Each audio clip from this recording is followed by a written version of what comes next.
This conference will now be recorded. All right, good morning. Again, we have our hybrid setup. We do have a few of us here in person. We do welcome, and hopefully as we continue to move on, we'll see more and more in person to get back to that in-person collaboration. And with that, I'm going to go ahead and pass over to Rachel Andrus from our office for our communications update. Good morning, everyone. I have a relatively brief update with everyone today.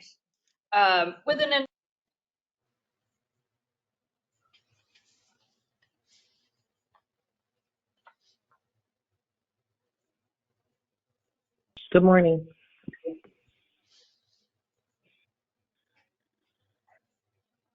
I can't hear the person talking.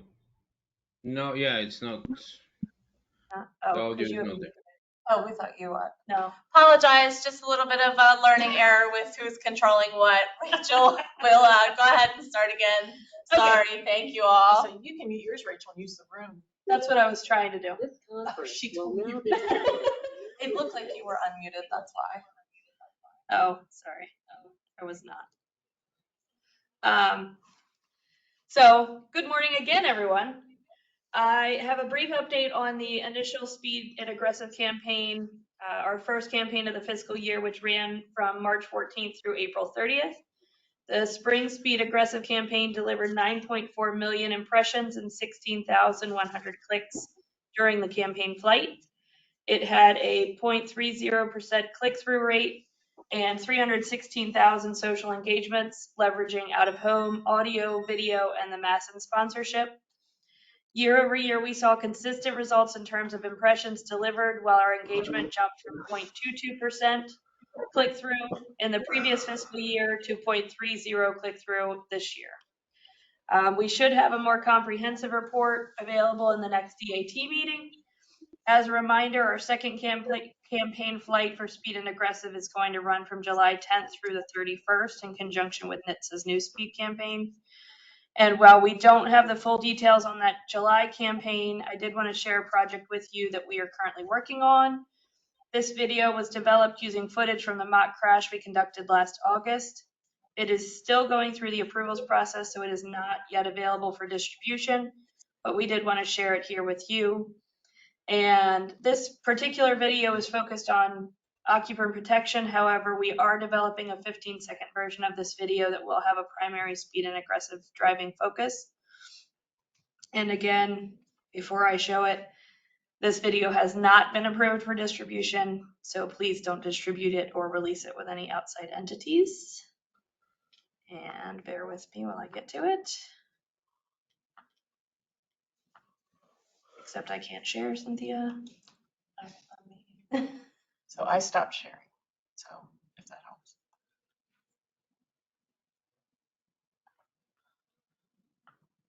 It took you off. Hold on 1 second. Okay. It took you off of organizer. I'm not sure why.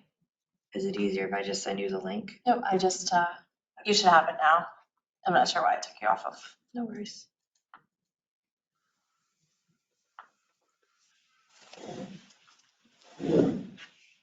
We have sound. Let's see how it works.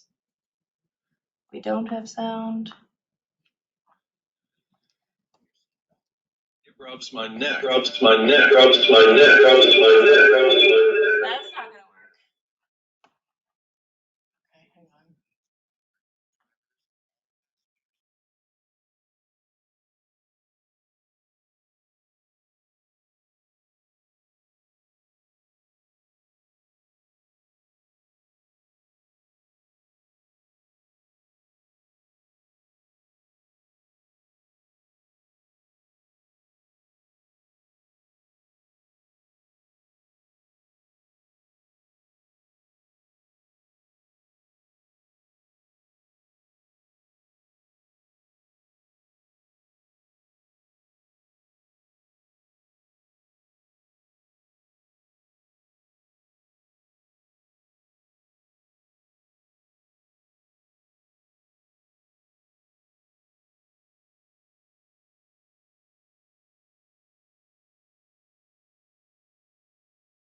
Sorry about that, everybody. We're trying to figure out where the sound was coming from. Continuing technical difficulties on trying to make this a hybrid meeting. Yeah, exactly. All right. When you shared, did you click on the box To that said share audio. optimize to share audio? Here, I'm gonna take your presenter view away and. I think I did now. Here, Cynthia, why don't you just take the link? No, you took my sharing away, right? So I'm not sharing anymore? Or I am? No, it says you're still sharing. You're still sharing, but I can, Steal it away from me. I just made you an organizer. That change it? There, now I'm not sharing. Here, there's the link. Now you're gonna let me have,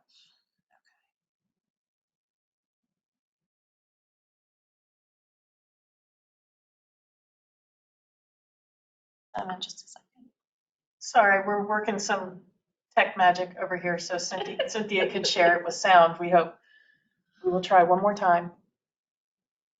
Otherwise, of course, oh no, I guess you can't share the link. It's not ready to share, but it will be ready to share soon. Correct. Correct, So that's to get the why. approvals. I don't want the. Was that you in the car, Frankenko? The crash test dummy out there? Were He you was out at there. that scene doing all that? That was me. That was- All right, let me, I Wasn't in the apologize, I'm car, not sure but why. Yes. The good old days. Ah, there we go. That was me crashing Do you want to go cars. ahead?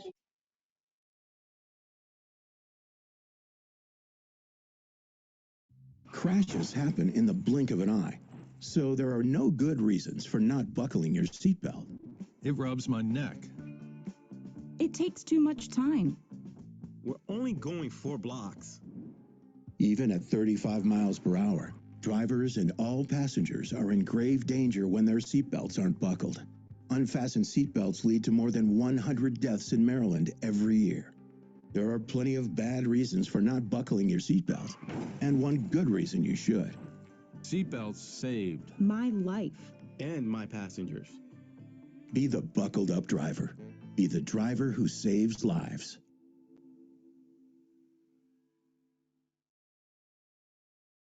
Pull up a chair. I have one more thing to show, Cynthia, so I'm going to take it back for a minute. Okay. All right. Can everybody hear me again? Okay, good. All right. As I mentioned, we're going to be developing a 15-second video that is focused on speed and aggressive driving. We don't have that video developed yet, but we do have the storyboards for it. So I can share those with you real quick. You can see the voiceover script listed on the screen, which should be, I think, big enough to be readable. But basically, the script is going to follow speeding endangers everyone on the road and contributes to more than a third of all fatal crashes. So if this is what happens at 35 miles an hour, imagine what would happen at 70. And then it goes into be the slow down driver, be the driver who saves lives. We'll also be developing a 15-second video for occupant protection, but this one is going to be speed and aggressive. So that is all I have in terms of updates for today. If anybody has any questions, please let me know. All right, and seeing no hands raised, I'm gonna assume there's no questions. You can put them in the chat if you have them. Next, I'm going to pass it over to Steve Rutzbeck from our LEL team. Steve? Good morning. Can you hear me? Okay. Yep. Okay, fantastic. Just wanted to give you a update on what's happening in the enforcement arena. We have a speed wave currently going on from May 7th to the 16th. That's one of the waves that you can support. Currently, we have 38 different agencies, plus the Maryland State Police and the Maryland Transportation Authority Police, who are participating during that wave. That wave also encompasses National Police Week, which runs from the 9th through the 16th. As part of that initiative, We're working with our law enforcement agencies to help put together some move over law enforcement details.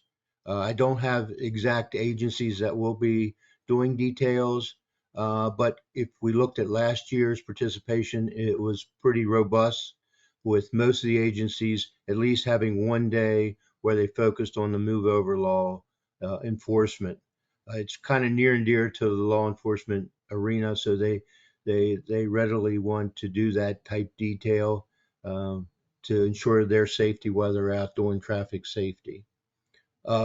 We just finished, well, actually today, they're still going on, it'll be done at noon, a 3-day conference on move over and distracted driving that was sponsored by the Eastern Transportation Coalition down at the Maritime Institute in Ithaca, Maryland. Some very good information. Obviously, speed's involved in a lot of those move over crashes.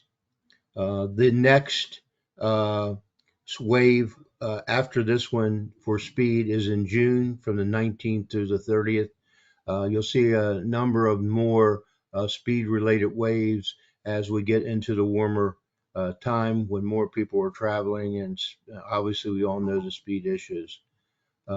That's pretty much what I have, Cindy. If you have any questions, just let me know.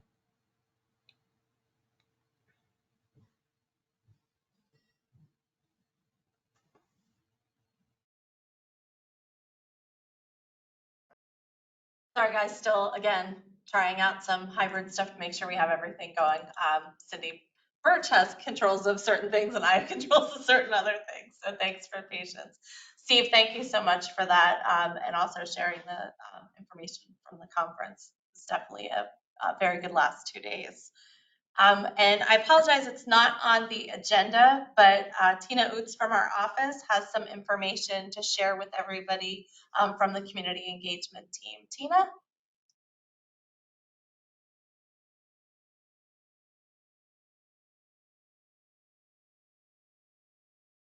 Good morning, everyone. I'm not able to unclick my camera, so I apologize for that, but I'm here. Yes, I just wanted to, right now the outreach team does not have any speed outreach events that they have been participating in yet. Spring and summer is our busy season, so the community engagement team will be out and about soon enough. So hopefully at the next meeting, Speed EAT, I'll be able to report some more stuff. But I did just want to mention that we have had 2 new hires on the community engagement team. They joined us in February, and that is Michael Davies, who is in the Western region. Mike is actually on this call, so you can wave Mike. He came to us from the Frederick County Sheriff's Office, where he was the community engagement deputy, and his duties included presenting and promoting educational programs, including distracted teen driving, human trafficking, internet, social media safety, and all kinds of stuff. So he was a great fit for the community outreach team in Western Maryland. He lives out there, so he knows the region, the territory. And then also Jennifer Gray, who is not able to be on this call. She's actually over on the Eastern Shore, which is her region. And she came to us from Governor Hogan's office, where she was the director of interfaith outreach. She basically was the liaison between the faith-based organizations and the governor and lieutenant governor's office. So she presented at many events on behalf of the governor. She developed training programs for the faith-based organization. So she has a ton of community outreach expertise, as well as Mike. So we are very excited to be a full team of 4. Each region has their own community engagement program manager. So we're excited to have them on board. Hopefully you'll see them out and about within your region at events. Thanks, Cindy. And Cindy.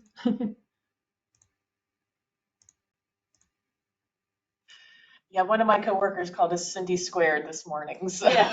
There you go. There you go.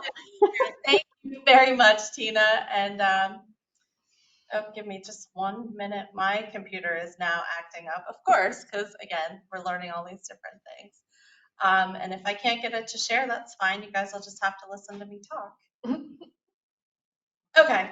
I am not able to share my screen. My laptop has been very finicky with the Wi-Fi today, and I think it's because I forgot to get off the VPN too. So a whole bunch of different things. Anyway, what I was going to share was just a little Excel sheet that I put together to discuss some of the things that are at the governor's desk to be signed in terms of legislation for 2023 as the session has concluded. House Bill 700, that is a bill authorizing the speed monitoring systems at the intersection of Maryland 333, Oxford Road, and Bonfield Road down in Talbot County. House Bill 435, that is the increasing the number of speed monitoring systems placed on Maryland 210 Indian Head Highway. They asked for 10 and 6 mobile or stationary were approved.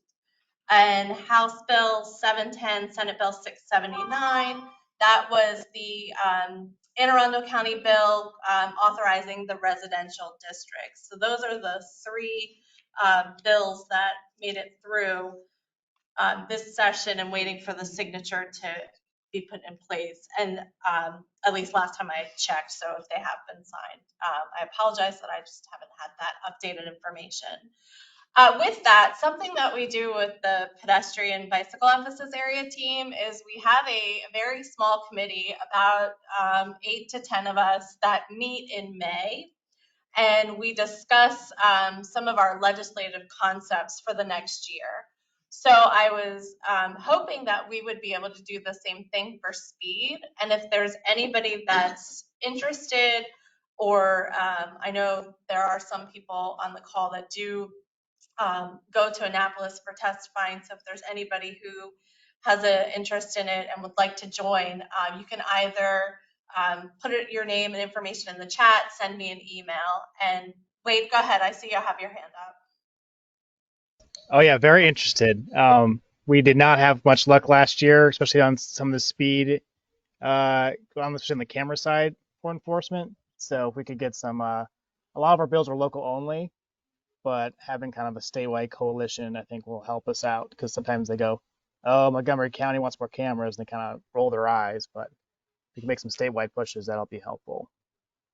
Yeah, and as we know, sometimes they go in as a local jurisdiction and somebody pushes to have it statewide too. So, all right, I've got your name down, Wade. Again, anybody else who's interested, this is kind of what I'm hoping to be a fast turnaround. I would like to see a meeting before Memorial Day. So I understand some of our agendas can be quite tight, but my thought is that this will get us steamrolling. That's kind of what we do, again, like I said, in the pedestrian bicycle realm. So if interested, shoot me an email or put your information in the chat. And I can send that around to some of my folks that I work with on the local teams that might not be on today, because I'm thinking some of them would be very interested. Yeah, and I'm going to include it in an email this afternoon. I have something, so actually this will kind of be my segue into it. I'm going to pass on some information. Breck Jeffers from Federal Highway sent me some information today just to share with everybody that Federal Highway and NHTSA, the speed safety camera program planning and operation guide, I'll send that out.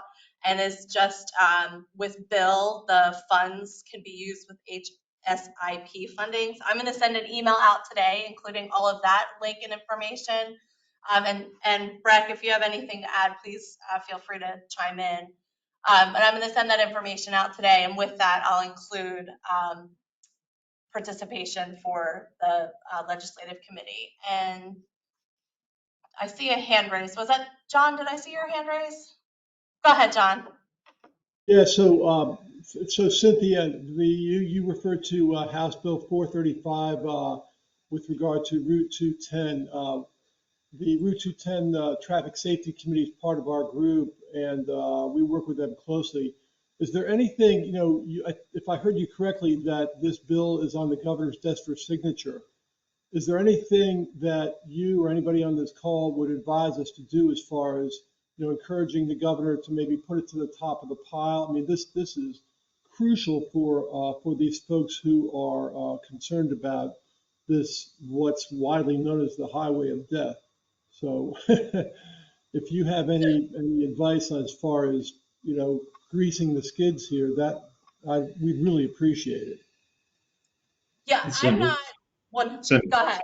Go ahead. this is Tim Richards. I'm the section manager for safety programs at the Highway Safety Office. I've been working with Ron Weiss pretty consistently down on the 210 project, or the coalition, with Reverend Dr. Screen, and we've provided data to them.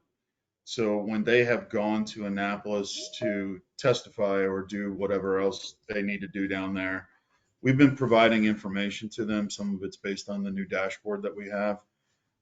We're not obviously allowed to go down and testify unless called on and provide facts, but we have been working with Mr. Weiss and that group to give them the data and the information that they need. And I know from speaking with Mr. Weiss that they have been using that, been active in Annapolis. So I'm not sure what the answer is in terms of putting pressure from here, but we have been supporting that group pretty robustly.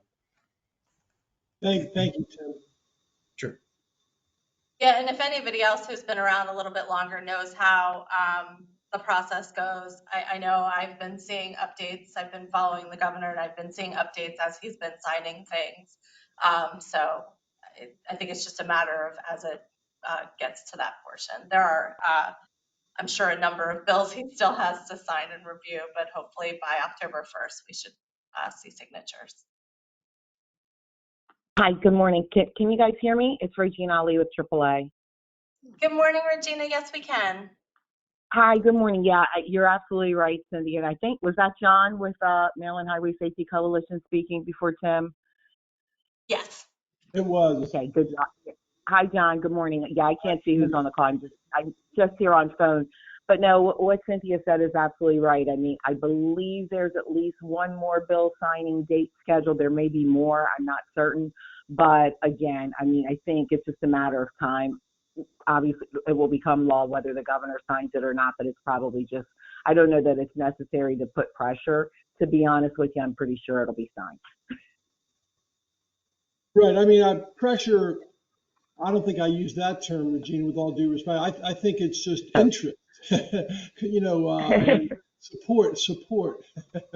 So, yeah. Okay, I heard the word pressure somewhere. I don't know who said it, but yeah, no, I think it'll probably just a matter of time. I'm not 100% sure how many bill signings there are left, but I would think that it would be in the list before it's all said and done. Thank you. Sure, you're welcome. Yep, And Cindy, John, I did hear you. Go ahead. go ahead. I'm sorry. Yeah. I was going to say, and you can add me to that legislative committee you're putting together. Unfortunately, my May is nuts. So I heard you say you're trying to meet before May. If I can, I certainly will join, but I'm pretty, which is why I'm on the phone with this, because I'm on another video call as we speak, but we'll do my best, but I'm happy to be a part of that legislative committee. Completely understand. And anybody who wants to join the committee, if they're not able to make the date, then I will definitely, provide emails and continue that conversation to make sure everybody who would like to join in. And Awesome, thanks. Greg, if you want to go ahead and unmute, I see your hand is up as well. Okay, can everyone hear me? Yes, we can, sir. Okay, good. Yes. When you have a chance, please, send the information that I sent you. The Federal Highway and NHTSA sent an update for our safety speed camera guidance, and I believe in the very near future we will be scheduling webinars for not the general public, but for people in the transportation community, to give them more information about the updated guidance for speed safety cameras. But one of the big things is that the latest legislation has allowed speed safety cameras to be eligible for HSIP funding. And, that's something that M.SHA, would have to take the lead on, working with developing programs to enable the federal funding to be used for, the implementation of speed safety cameras. But that's kind of a big deal because previous legislation put limits, or better yet, did not allow federal funds to be used for those cameras. And it's an opportunity to have more speed safety cameras and just other countermeasures to address speeding. And as more information comes out, I'll be sure to share it. And I believe in the near future, our folks from headquarters will have a webinar that'll give more information. Wonderful, Breck. Thanks. Yes, whatever you get webinar wise that I can send out to the team, I'd be more than happy to do so. That's so that everybody is on board with that. And it's nice to know that that funding is available now as Anne Arundel's coming in with hopefully the residential, more cameras being added. Some bills that went through didn't quite make it all the way this year. So, it's always the start and see how they go over the next couple of years. So I think it's a good progression forward using the automated enforcement. All right, and with that, I'm going to go ahead and pass, unless anybody else has anything else to add, I'm going to go ahead and pass it over to Doug, who, as Tim referred to, our dashboard. Doug's just going to kind of go over a little bit of things, including some other information as well. So Doug, it should be all yours.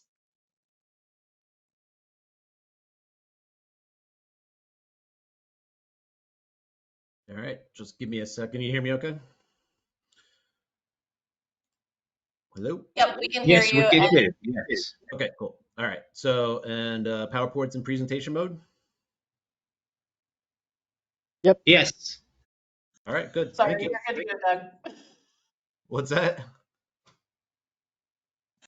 I'm just getting a little trigger happy with the mic, and Cindy's talking to you, and I'm hitting the mic. So sorry about that. She was.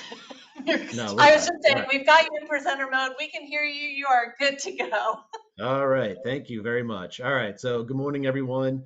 My name is Doug Mowbray, and I'm the data manager with the Maryland Highway Safety Office. I know the agenda says we're going to talk about the fatal crash dashboard, but before we get to that, I have a few other updates to share. So I guess bonus for everyone. So I'll just jump into it right now. One of the things that we now we cannot hear you. What? Oh, it's okay. Okay, sorry. I said we can all still hear you, Doug. Go ahead. Oh, okay. All right, back to it. All right. So thank you, Ruben. But speaking of the National Study Center, actually, so every year, the National Study Center, our partners at the University of Maryland, Baltimore, they get data from the Maryland Judiciary, the District Court of Maryland, related to citations and adjudications for certain traffic violations. Now, every year we track a certain number of these, a little over a dozen that kind of align with our program areas. So just on screen is just a snapshot of just one page in the file that we get annually. This includes everything issued by officers to drivers. And it also includes the disposition or the adjudication outcomes if they go to court or if they prepay the fine. So right now we got the most recent data is through 2022.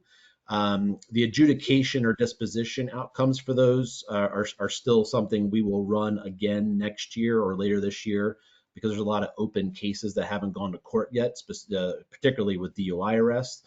So right now we're going to focus on just those that have been issued. So the number of drivers who have been issued a traffic violation.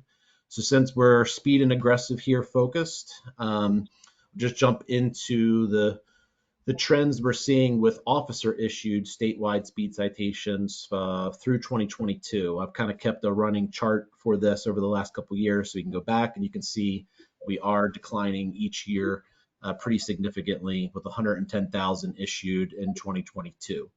This tracks with basically all traffic enforcement we're seeing across the state of Maryland.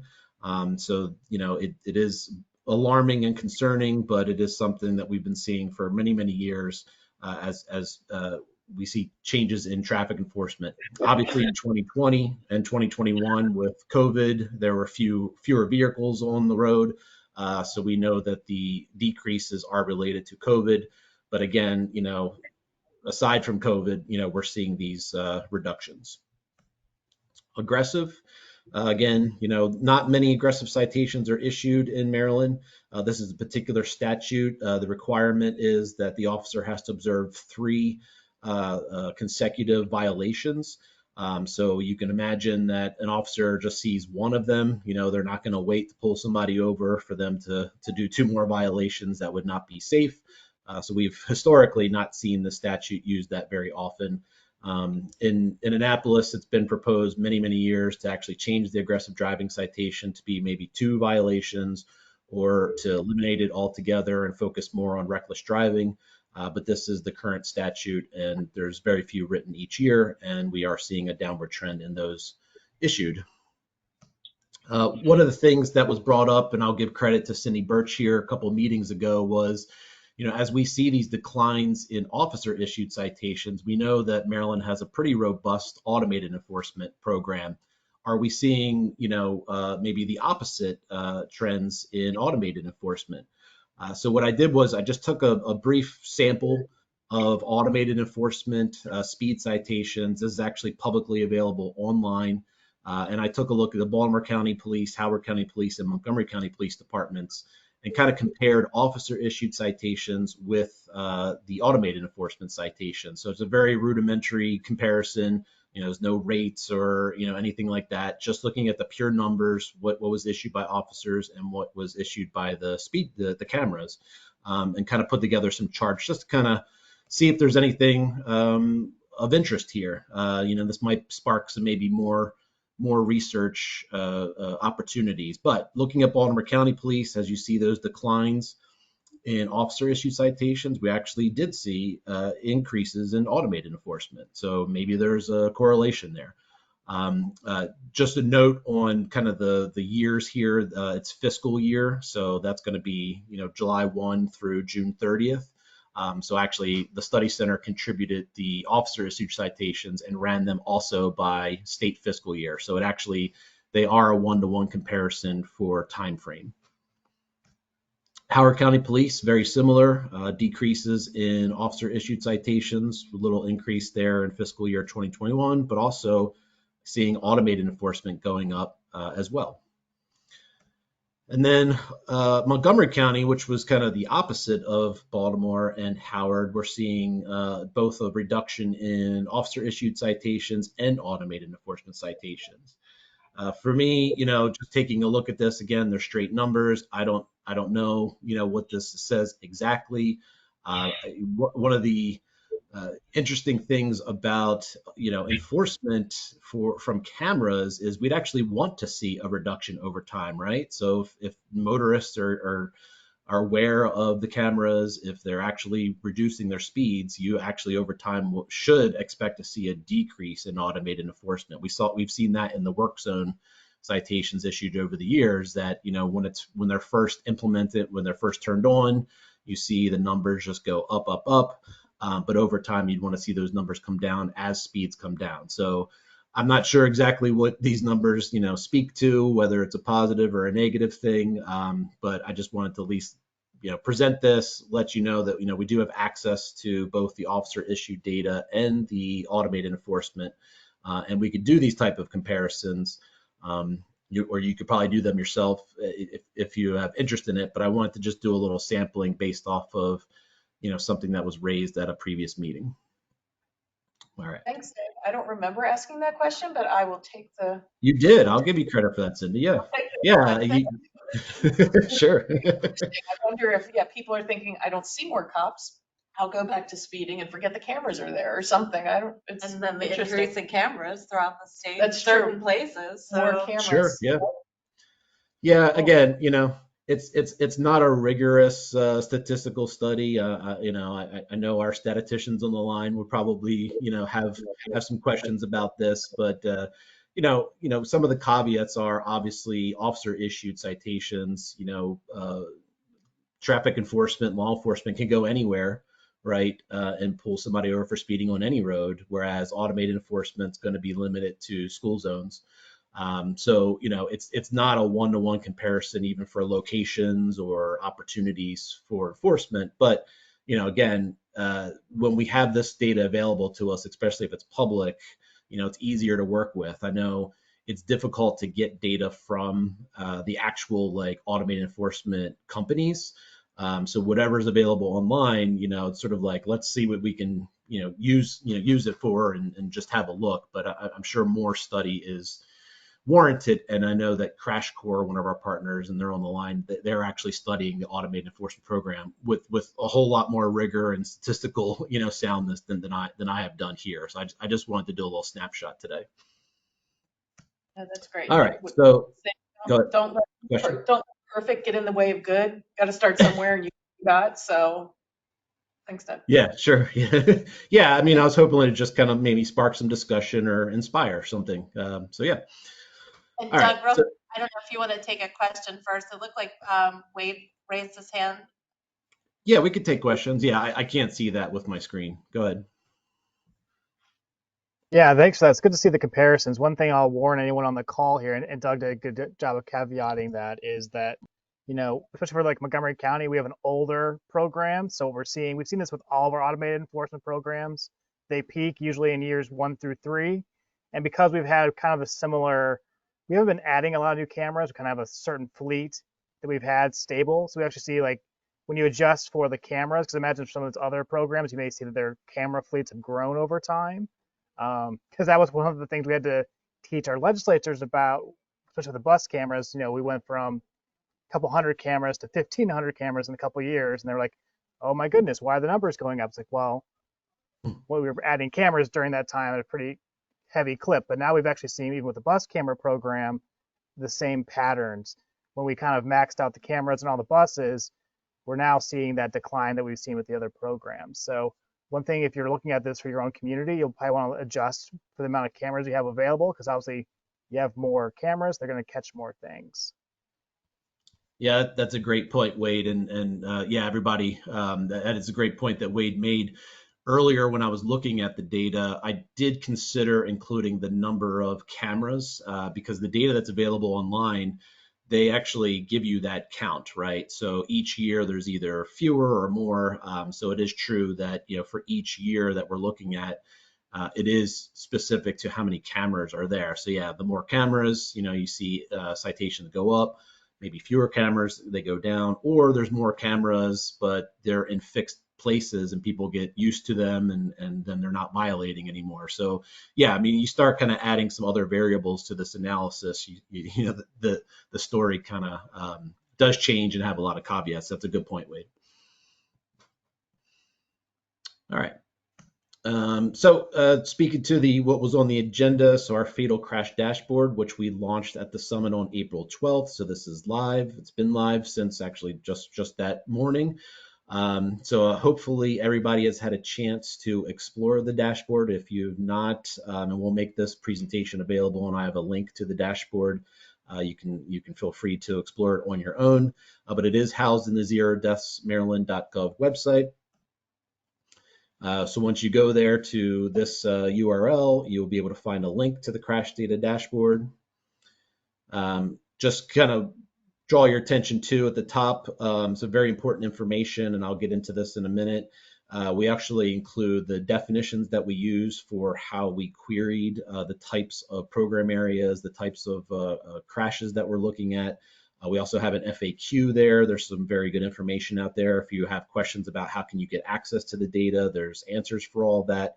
And then there's a dashboard demo video, which was actually presented at the summit. So you can watch that and get a little bit of a sense of how to walk through it and understand how to use the dashboard. But it's something really you just kind of have to spend time with on your own and explore it. So this is just a snapshot of what it looks like. So much thanks to the Maryland State Police and Chris Correa, who really did all of the work in Tableau. This is a Tableau application. I was there to just provide some guidance on what type of data we're going to present and how that information should be presented, and looking at how the Highway Safety Office has historically presented this information. But Chris did all the work to actually design the dashboard. So again, just feel free to explore it on your own. I'm not going to go through each sub dashboard or each area, but just kind of draw your attention to, we do have fatalities for speed related crashes and aggressive driving related crashes, something this MHSO area team is tracking. You can run those data by year. We have back to 2016 in the dashboard. You can look at it by jurisdiction. And then there's a couple of different areas that you can look at for the types of crashes, looking at vehicle circumstances, roadway circumstances, and so forth, and also occupants. We do have a 5-year trend chart in there, and speed related and aggressive driving are something that we're tracking. All of these areas are related to our strategic highway safety plan, or our SHSP. So that's what this chart specifically showing, and kind of looking at the trends over the years. So there's a lot of media coverage the day of the Traffic Safety Summit and then thereafter.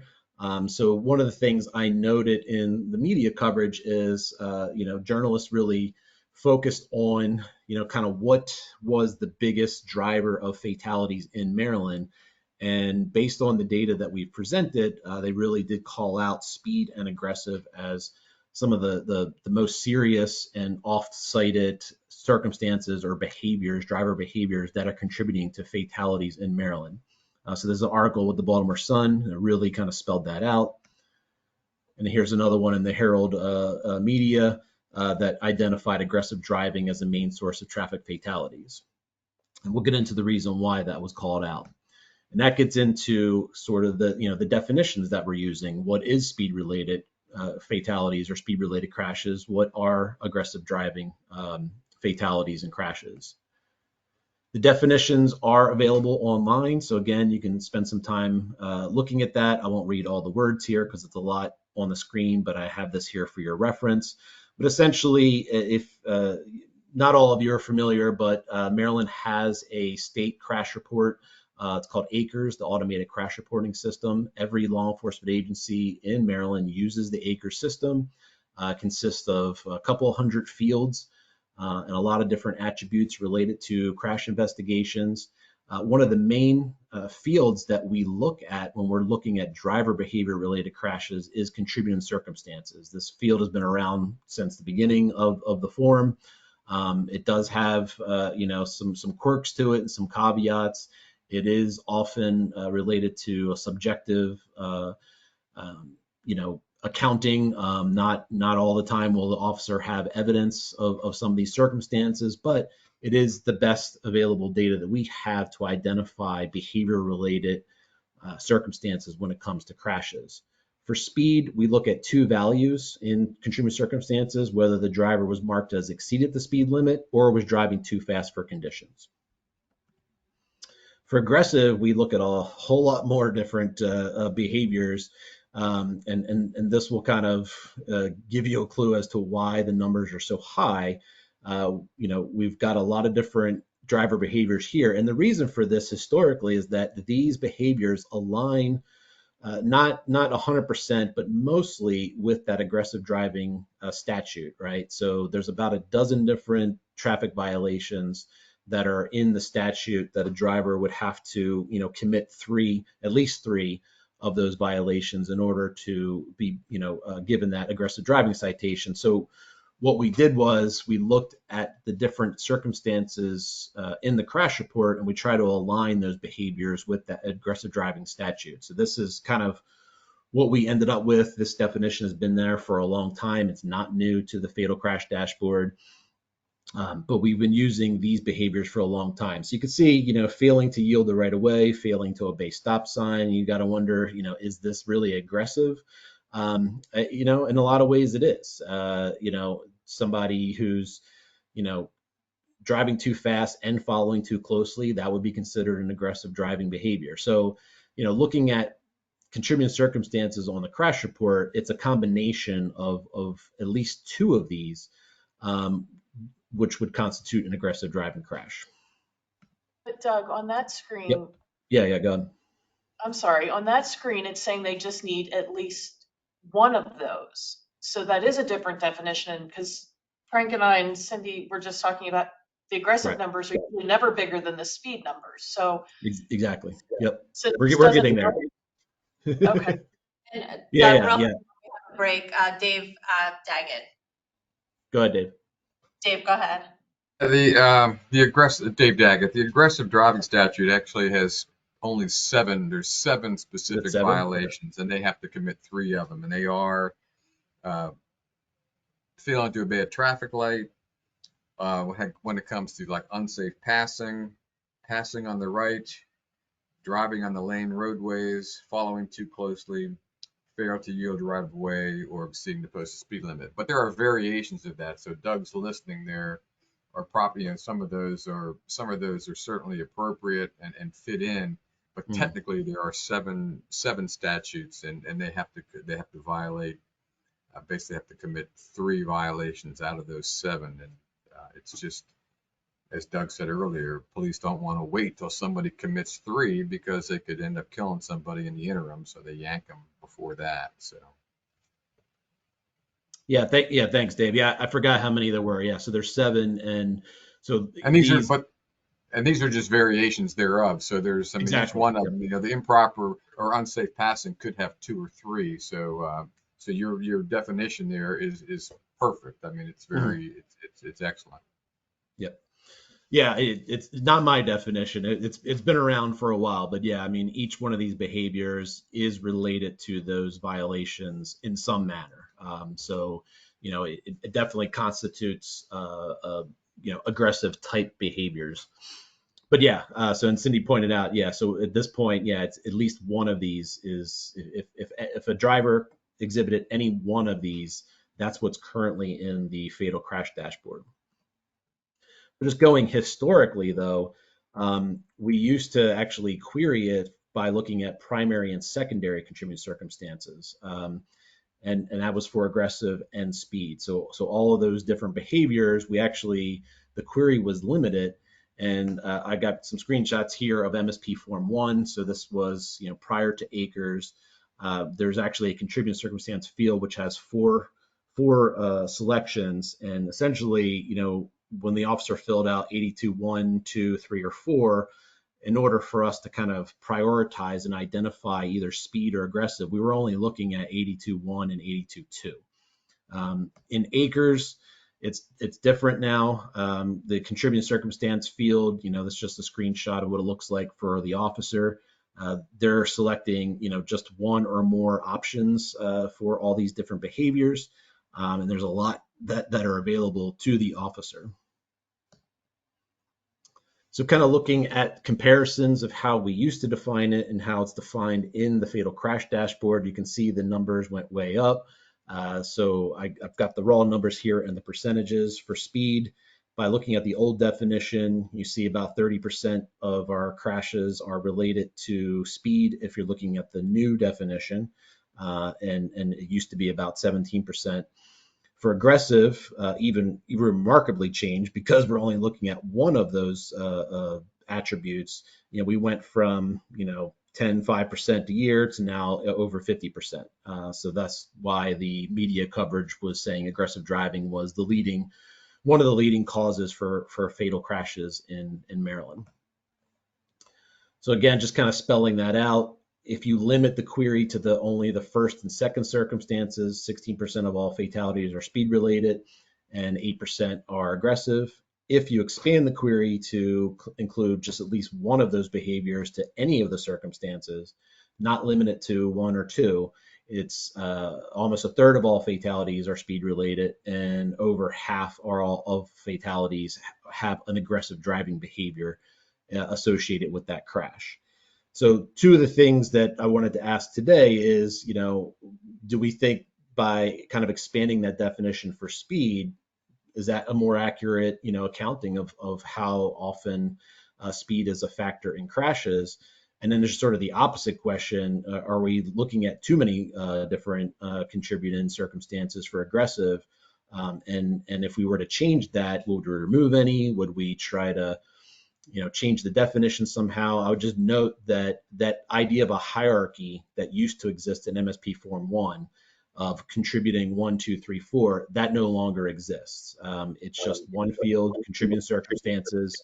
So when Chris Correa created the query, he basically was given that list of, speed and passing and all that, and just said, any driver who had one of these attributes, mark them as an aggressive driver. And that's why the numbers leaped. We have some opportunities to change the query and the definition. This is where we're at today. We consider the fatal crash dashboard to be, fluid and something we can consider.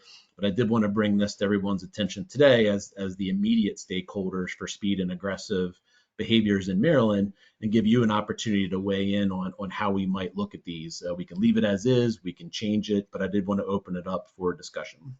And I'll leave it on that slide for discussion. Doug, this is Cindy Birch. Yeah. I wanted to ask a quick question though. So with this new definition of aggressive driving does not align with the statute anymore. So how are we, what's your vision for us handling it when someone else out in the field says, well, you're telling me 53% of fatalities are aggressive driving related.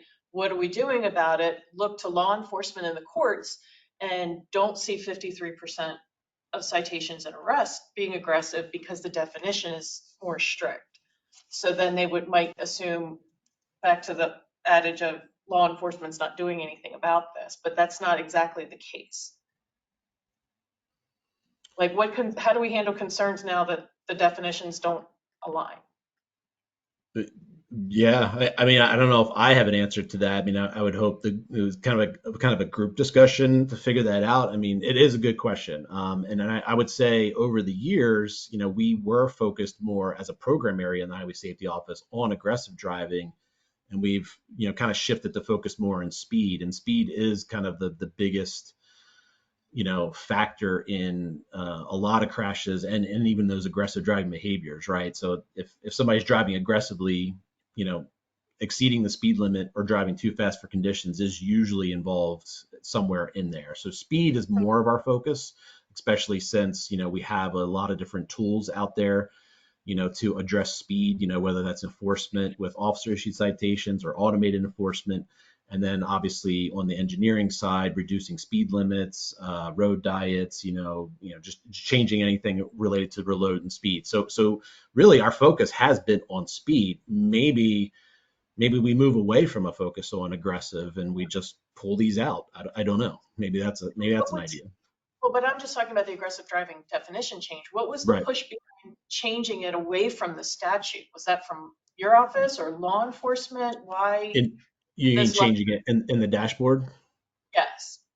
It was really just a matter of the simplest way to pull these into the dashboard, just how Chris kind of created the query.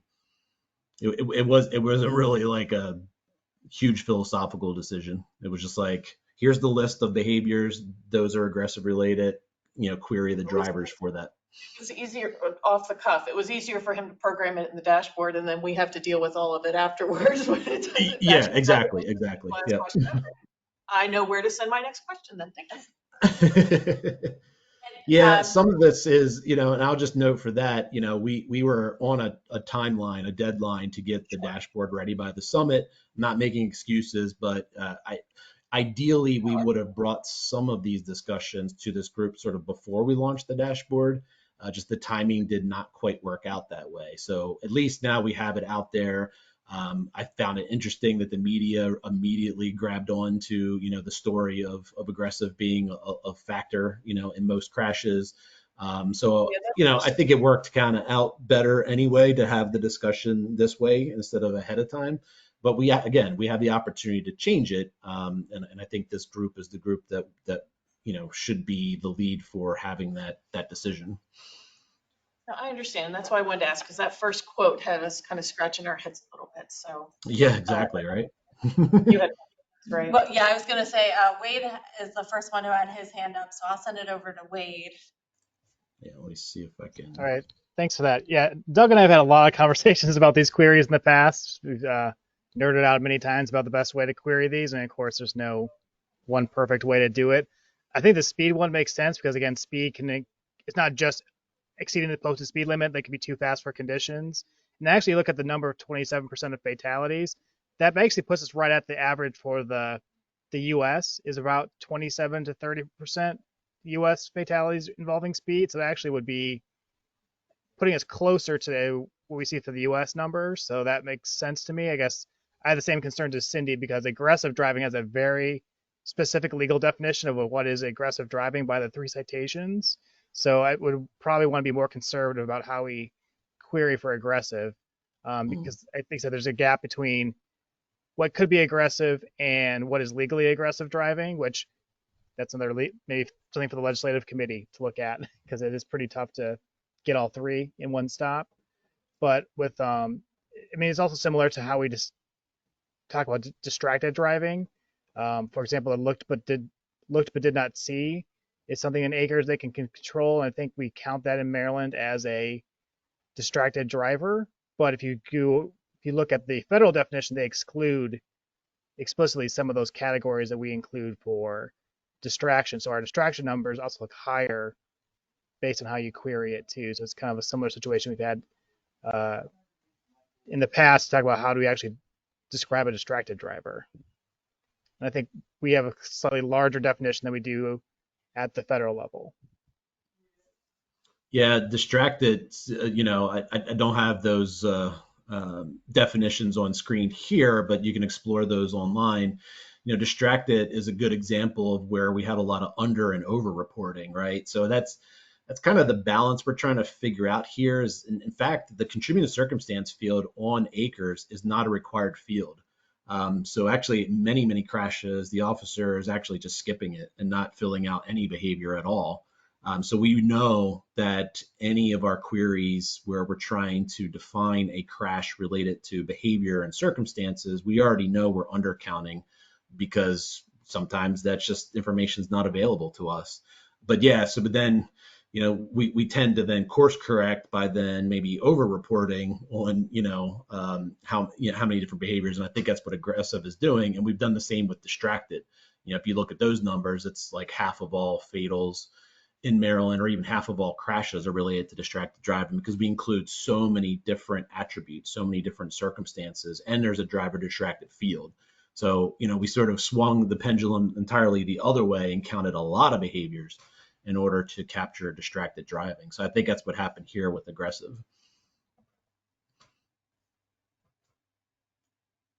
So I can go back to kind of that list of behaviors. So here's the current definition, and this is why we've got sort of that, increase in aggressive. I can work with Chris to change this definition if that's what the group, is interested in doing. We can see if we can limit it to if a driver can, committed 3 of these, sort of behaviors or violations, and limit the definition to that and see what the numbers come out to, and we can bring it back to the group and share. I can even just do it, by email to everybody so you can see a comparison. That's one suggestion we can do after this meeting. Doug, we do have one more hand. I apologize, there's no name. It says waiting for name. So if you have your hand up to unmute. Please. That may be me. This is John. John Rotz. I do have a question and then a comment. First question, since aggressive driving can be identified as one circumstance, which would be possibly exceeding the speed limit, could be listed either way, could be listed as aggressive or speed related, right. Or both, who knows. The comment would be perhaps understanding that you don't want to over-report or under-report, is certainly staying with the legal definition might be appropriate, but at the same time doesn't recognize the amount of danger involved with aggressive.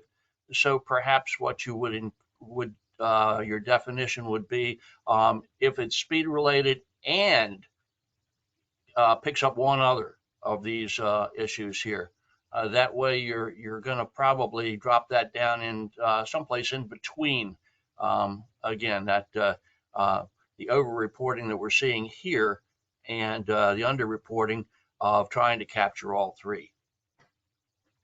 Yeah, those are good comments. It's a good suggestion, John. I'd be interested to see if other people agree with that. We can try out a definition where aggressive equals a driver was marked as, at least one of these exceeding the speed limit or too fast for conditions, and one or two of the other selections. But just one, because just if one? you end up back with two, then you're back to the legal definition, and now Exactly. you're down to significantly under-reporting.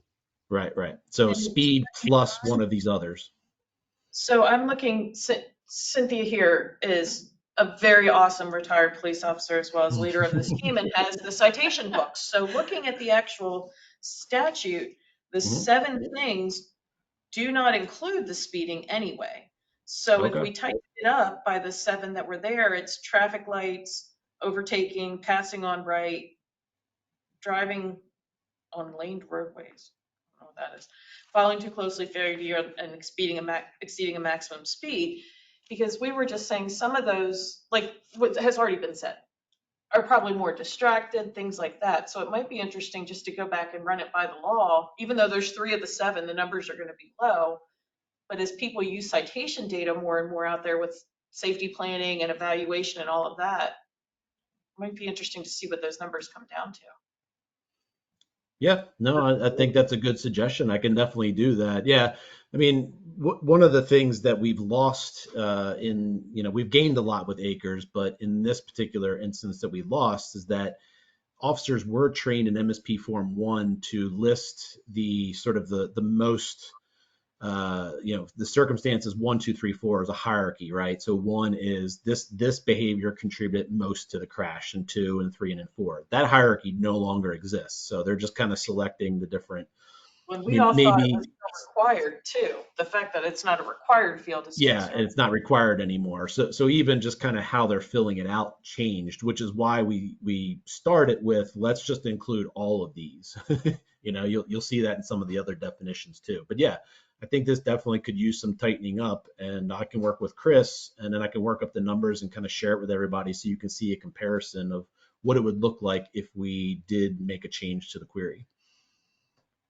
So maybe one of the things we also need to look at is making that a required field and capturing that information. And I know that that's got to go through, multiple channels, but my biggest concern is looking at this big list and everybody automatically looking at law enforcement's, enforcement going down. Well, now our aggressives are going up and the law enforcement's really going down. But the thing is they're just not capturing the same. So just one of the thoughts that I have on making the list, somewhat consistent with what we have in law so that it doesn't look like our law enforcement isn't properly enforcing. Right. Yeah. And that's always been the debate is, how related is the crash circumstances to the statute, right? Again, it's 3 or more violations, but we would all agree that an aggressive driver is somebody who is doing, certain behaviors, like they're tailgating somebody and they're changing lanes, without using the blinker and all of this. So it's like there's sort of the behavior philosophical side of aggressive driving, and then there's what the statute says, and that's what we've tried to balance over the years. Law enforcement, if they see 1 or 2, are not going to sit there and wait and say, "Oh, exactly. I need to heard." Well, and especially when it's highly, well, one of them's highly egregious. When they're on somebody's bumper and a crash is imminent, you're not going to wait for 2 more things to occur. You are going to do that. So I almost wonder if instead of 1 or instead of matching with 3, do we kind of go down the middle and do 2? Because then, you can have,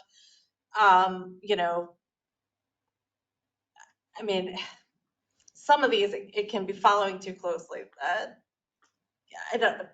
Yeah. I guess what I'm trying to say is if we go down to one, especially the list we have now, you know, you have some things that can be consistent with other disciplines. Are they distracted? Were they impaired? Were there other, you know, contributing circumstances? But I would suggest two, see what everybody else thinks. We do have two other hands to add into the conversation. Stella was first. Stella? Yeah, good morning or greetings, everyone. Yeah, I was just wondering if aggressive driving data through work zone was considered or captured in this data definition that we have here.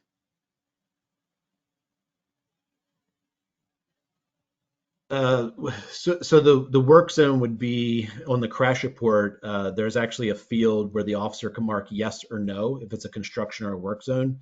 So that we would combine the behavior related data with sort of, you know, the other circumstances of the environment. So you know, committing a violation within a work zone is not considered aggressive driving by itself. But if you wanted to know like how many of these behaviors were committed in a work zone, then that would be sort of it would be a cross-tab analysis, and we could do that, yes. Okay, thank you. Mm-hmm. Thanks, Stella. And I have apologize for the pronunciation, Mukai. It's Roxanne. How you guys doing? Sorry, Roxanne didn't even put it together. So I appreciate Doug's attempt to fiddle with the definition, but I think the problem we're facing that Cindy mentioned, the other Cindy, Birch, is that we are reusing a term that has been established under law and not defining it in the same way. So my point is going to be, however you want to do this, try to not label it with the legal terminology, because otherwise our guys are going to be out there trying to do enforcement. They're going to be picking up the one or two. They're not going to get the three. They're not going to make the aggressive driving claim, so it's going to look like they're not doing enforcement, and they really are trying. That's why you're going to see the numbers go up for individual violations. And that's my pitch for not putting the guys in the hot seat in a bad way.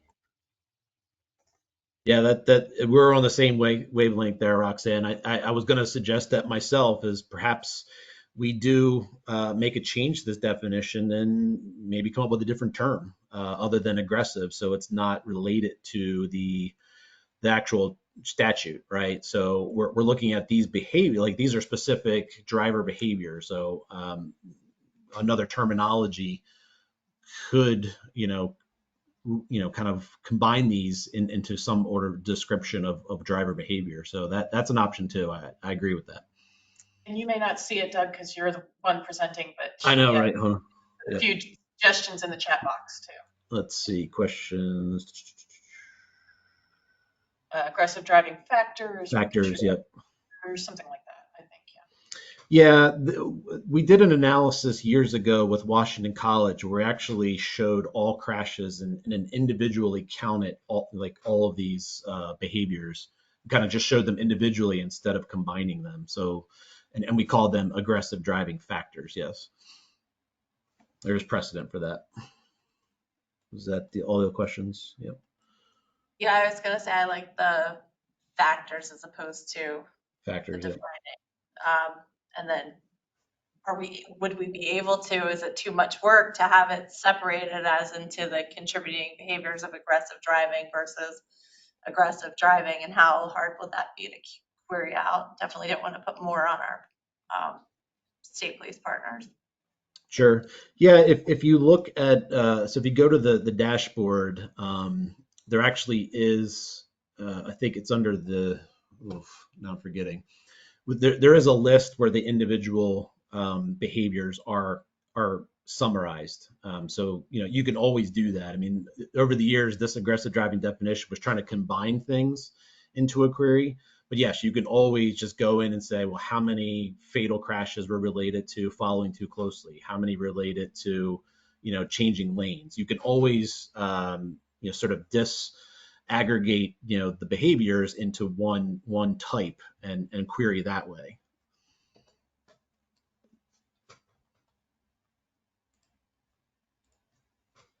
All right, I think some very good discussion here. Does anybody else, I don't see any other hands raised. Does anybody else have any other thoughts? Good job, Doug. Sorry for the beatdown. Oh, no. I want it, and this is exactly how I wanted this to go. Again, Chris and I made some decisions, kind of amongst ourselves, sometimes just out of, expediency, right? So I wanted to take this opportunity to actually get your buy-in and your feedback, because this is, your focus, your program area, and, we're trying to reduce, all of these behaviors out on the roadway. So how we look at them in the crash data should be tied to our actual efforts. So yes, this is exactly the discussion I was hoping to have. I appreciate it. Doug, thank you. I know you and I have had many conversations over this, and I truly appreciate you putting this all together. I know you've got quite a bit on your plate, but thank you so much, and thank you to everybody who contributed to the conversation. As always, if there's more information to put, any other thoughts that you think of later on, feel free to reach out to myself and Doug, and we'll take it from there. All right, thanks, Doug. I'm just gonna, speaking of all of the data and information related, Roxanne did put in the chat that Washington College is putting on their Highway Safety Summer Institute in June, the 15th and 16th. The invitation link is in there. You should be able to click on it and get directly to that. So thank you, Roxanne, for putting that in the chat. And hopefully we'll have yeah, it does go to that link, and hopefully we'll have some, participation from our group. And just one other thing I wanted to discuss with the team as a whole, and I hope we continue this wonderful conversation, because I feel like this has been, since I've started, the most productive, the most conversation that we've had. And so what I wanted to do was reach out and again just ask about the state of the EAT. I know with the hybrid, I was hoping for a little bit more people in person, but we do have 5 of us sitting here, so I'm very happy about that. I would like to see leading more. I want to leave the hybrid option because I don't want to hamper anybody who may have travel issues and concerns, given that we are, while it's not a large state, we still have, 3 hours to get from certain points into the Baltimore region. But with that, it's, as you all know, I run the pedestrian and bicycle emphasis area team as well as the speed. I would like to see them to continue to stay separate, but I would like to see a little bit more assistance maybe. There's disciplines that I do need to reach out to kind of put things together. I'm not asking for a co-chair, but if you want to volunteer, I'm not going to say no. But if anybody in any of your specific disciplines would like to contribute a little bit more, help me put together what we present. I mean, speed is a very interesting topic, because I think as a whole, where we have set speed limits, we have a lot of people who naturally travel above it, and then you have the what's excessive speed, and there's so many different, I think, factors and behaviors and things that go into it. So I think it is truly important to stay separate, but having participation like we've had this morning is really what I would like to see continue. So I just want to throw that out there for thoughts, any perspective, anybody saying, yes, I'd love to help you out with X, Y, or Z. And even if we do it that way, do we do maybe quarterly meetings with a smaller group to make the topics on the agenda very relatable to all? So I'd just like to throw that out there for everybody's thoughts, perspectives.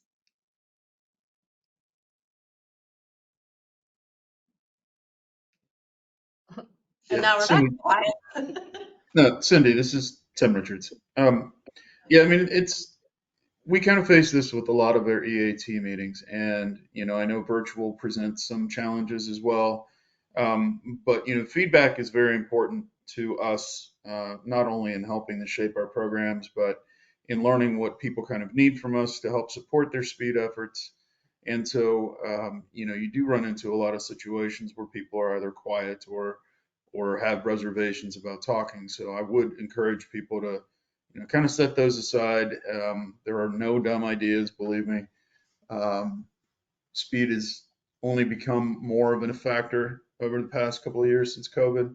So, this group is very important, and we need to kind of keep moving forward with new ideas. Yeah, I think speed and aggressive came out to haunt us for sure. I agree, Tim, during the pandemic. I always joke with people that, our whole lives for generations, traffic safety was fewer cars on the road should be safer. And that all got blown out of the water. So I agree that it should keep. Yeah, and I will say that I do get, it's probably now at least once or twice a week, I'm getting emails from the general public asking what's being done. And while I can refer to our law enforcement, I'd love to see, things that I can want to help you in your jurisdiction or your particular discipline out, and things that we can help each other out, new and innovative ideas. That's kind of one of the taglines I put in almost every email that I send out, is that I am always open to any new innovative thoughts, ideas, perspectives. We heard this yesterday at the conference. One person in a room isn't going to really change much. Two people, you're going to have more of a change, and so on, the more people you add. And so while I thank everybody very much for all of their participation today, and I look forward to forming a small legislation group, maybe we need to do that with some of the other things. Maybe we need to form smaller groups to be able to have full information presented at the AATs that really benefits everybody. I'm going to use that whole safe system approach. Exactly. Got my plug-in. So with that, if there are no suggestions, thoughts, or if you want to think about it, sit on it. Our next meeting was scheduled for August 9th. There is a training that I'll be attended, so I'm looking at another date, possibly even, again, the new and innovative. There's some discussions with myself and some of the other program managers of things that we can do together. So I will send that date out as soon as I can, so everybody can put a hold on the calendar. But it's going to be probably the earlier part of August, maybe mid-August in there. Just got a request. Oh, I can't.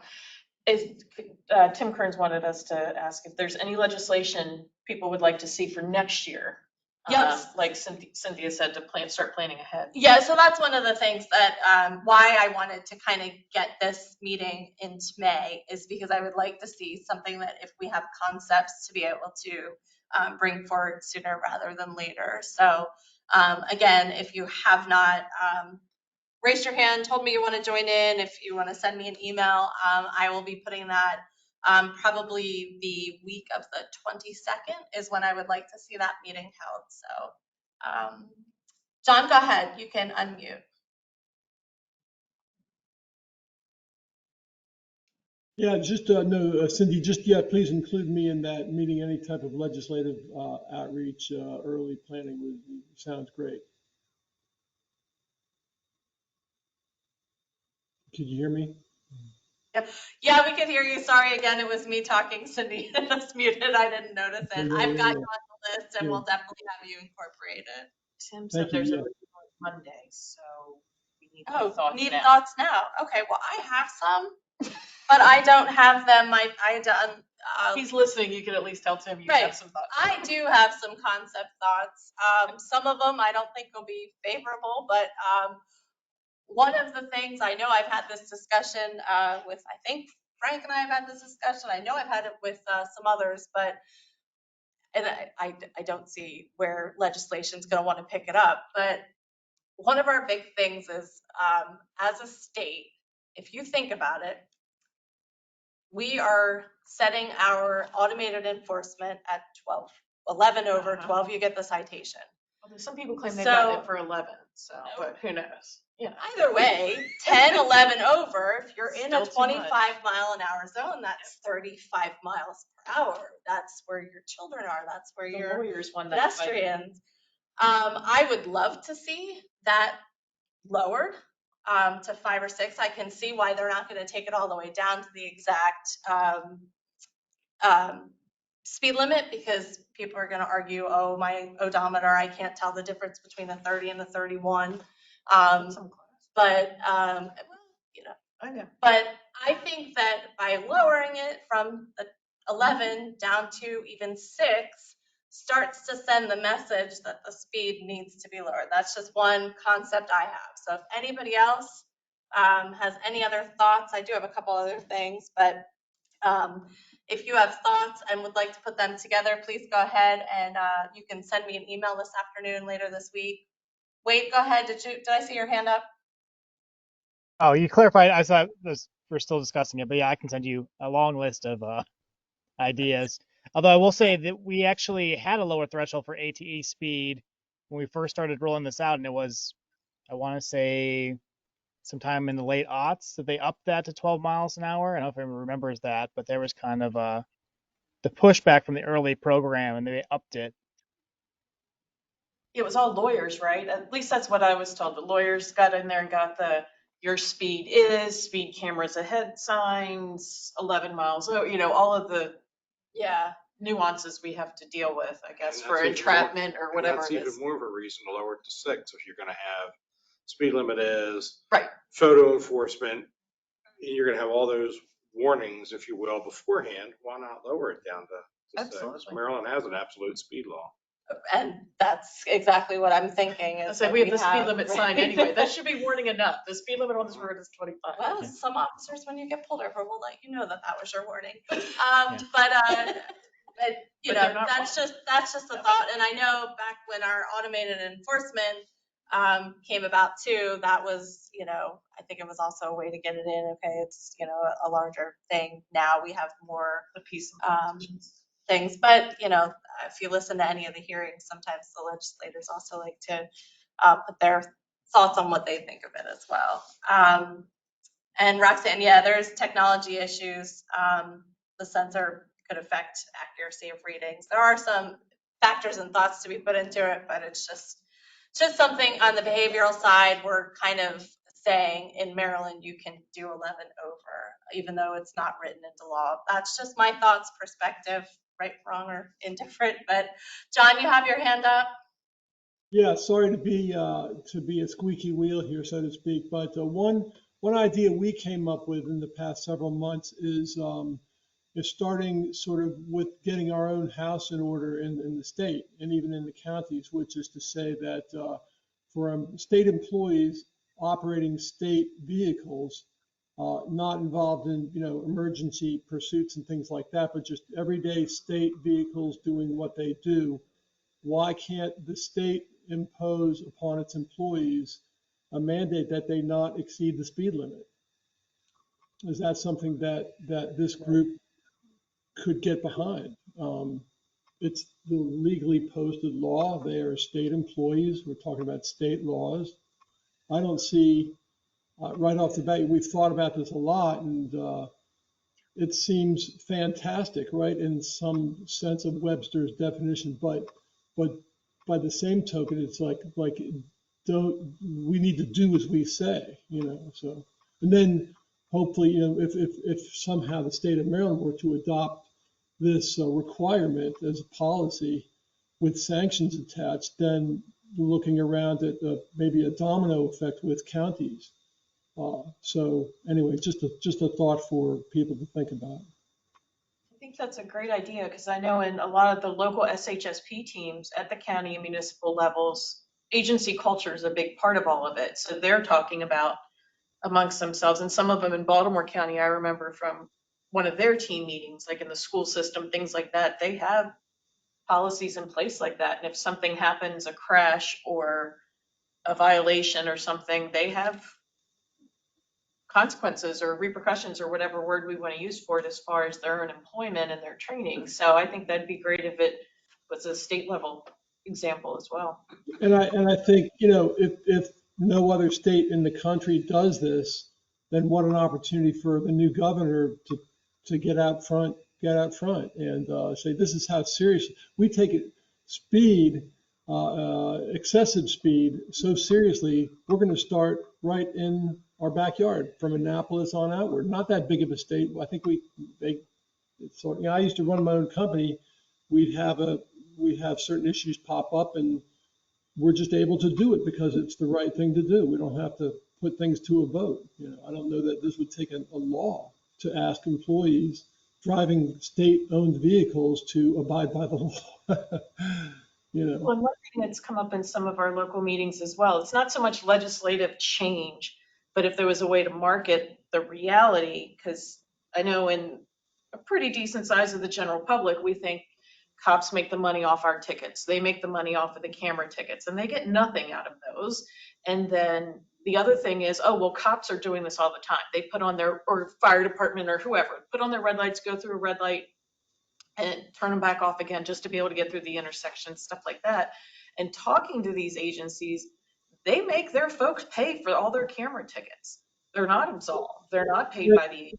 They pay out of pocket. I'm not sure that's widely known that, you know, they don't get away with everything just because they have red and blue lights or red and white lights on their vehicle. So It's good to learn that. And I think, you know, the other angle, you know, while we're at it is looking at the liability, you know, the what is it, the liability and insurance coverage for state vehicles. I'm sure the insuring party to state vehicles would welcome and perhaps even discount for this type of policy put in place and enforced.